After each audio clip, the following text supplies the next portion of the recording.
ನಮಸ್ಕಾರ ಸ್ನೇಹಿತರೆ, ಇವತ್ತು ಐಪಿಎಲ್ ನಲ್ಲಿ ಸಿಕ್ಕಾಪಟ್ಟೆ ಶಾಕಿಂಗ್ ನ್ಯೂಸ್ ಒಂದನ್ನು ನಾವು ಡಿಸ್ಕಷನ್ ಮಾಡ್ತೀವಿ. ಆರ್ಸಿಬಿ ಪ್ಲೇಯರ್ ಗೆ ಲಿಟರಲಿ ಶಾಕ್ ಕೊಟ್ಟ ಸುದ್ದಿ. ಒಬ್ಬ ಆರ್ ಪ್ಲೇಯರ್ ಈಗ ಆರ್ಸಿಬಿ ಓನರ್ ಆಗಿದ್ದಾರೆ ಅಂದ್ರೆ ನೀವು ನಂಬ್ತೀರಾ? ಹೌದು, ಇದು ಯಾರ ಕತೆ ಅಂದ್ರೆ ಆರ್ಯಮನ್ ಬಿರ್ಲಾ ಅವರ ಕತೆ. ಈ story complete twist, emotional success ಎಲ್ಲವನ್ನು ಒಳಗೊಂಡಿದೆ. ಆರ್ಯಮನ್ ಬಿರ್ಲಾ ಒಂದು ದೊಡ್ಡ ಬಿಸಿನೆಸ್ ಫ್ಯಾಮಿಲಿಯಲ್ಲಿ ಹುಟ್ಟಿದವರು, ಆದ್ರೆ ಅವರ ಡ್ರೀಮ್ ಕ್ರಿಕೆಟ್. ಡೊಮೆಸ್ಟಿಕ್ ಕ್ರಿಕೆಟ್ ನಲ್ಲಿ ಮಧ್ಯ ಪ್ರದೇಶದ ಪರವಾಗಿ ಆಡಿದ ಅವರು 2018ರಲ್ಲಿ ಐಪಿಎಲ್ ನಲ್ಲಿ ರಾಜಸ್ಥಾನ್ ರಾಯಲ್ಸ್ ತಂಡಕ್ಕೆ ಆಯ್ಕೆಯಾದರು.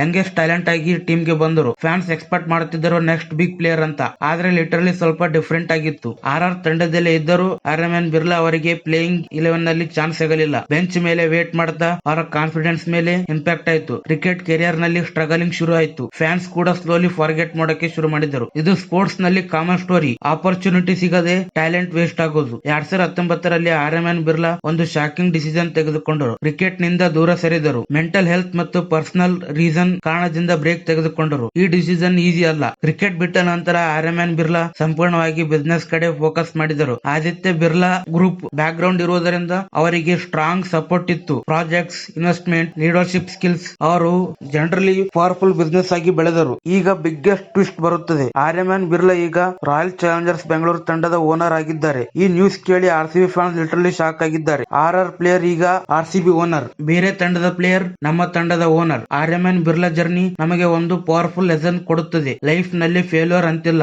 ಡೈರೆಕ್ಷನ್ ಚೇಂಜ್ ಮಾತ್ರ. ರೋಲ್ ಚೇಂಜ್ ಆದ್ರೂ ಸಕ್ಸಸ್ ಸಾಧ್ಯ. ಆರ್ ಪ್ಲೇಯರ್ ಆಗಿದ್ದವರು ಇಂದು ಆರ್ಸಿಬಿ ಓನರ್ ಆಗಿದ್ದಾರೆ. ಐಪಿಎಲ್ ನಲ್ಲಿ ಇದು ಬಿಗ್ಗೆಸ್ಟ್ ಟ್ವಿಸ್ಟ್ ಆಗಬಹುದು. ನಿಮಗೆ ಏನಿಸುತ್ತದೆ? ಆರ್ಯಮನ್ ಬಿರ್ಲಾ ಓನರ್ ಆಗಿದ್ದರಿಂದ ಆರ್ಸಿಬಿ ಮತ್ತೊಂದು ಟ್ರೋಫಿ ಗೆಲ್ಲುತ್ತದಾ? ಕಾಮೆಂಟ್ ಮಾಡಿ. ವಿಡಿಯೋ ಎಷ್ಟಾದ್ರೆ ಲೈಕ್ ಮಾಡಿ, ಶೇರ್ ಮಾಡಿ ಮತ್ತು ನಮ್ಮ ಚಾನೆಲ್ ಅನ್ನು ಸಬ್ಸ್ಕ್ರೈಬ್ ಮಾಡಿ. ಮತ್ತೆ ಸಿಗೋಣ ಮುಂದಿನ ವಿಡಿಯೋದಲ್ಲಿ.